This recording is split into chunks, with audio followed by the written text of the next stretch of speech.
The proportional grid, just a valuable tool for creating symmetry and measuring out where to place any type of footage, object, and text or whatever you have to each other.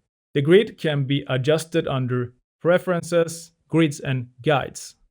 For example, we can choose to change it to the rule of thirds, or perhaps guide of thirds, if you will, by giving it 3 horizontal lines and 3 vertical ones. Maybe even change the color of it if we like, which also will change the actual color of our very next tool, the grid. It follows quite a similar purpose as the proportional grid, but just with a few different type of alternatives and placements. The grid line is placed in regards to the pixels in the composition, so anywhere from 1 all the way up to 1000. And choosing a style between the dots, we got the dashed lines, and just lines if that's what we want. The same amount you may apply to the subdivisions, the lines inside this each outer grid line or square. To show or hide the proportional grid, just use Option or Alt plus the apostrophe.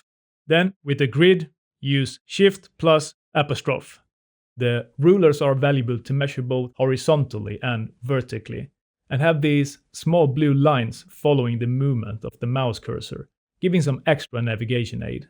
Hovering or drifting over the rulers, you will see this double arrow mark popping up, which enables the guides by just pressing and dragging either downward from here, horizontally, or to the right from the vertical rulers. They are great to literally line up anything inside After Effects, and can even be adjusted precisely by right-clicking on them and choosing any pixel value within the composition. Then to hide them, just drag them out or click the Guides property. Also being able to snap or attach layers and objects to them.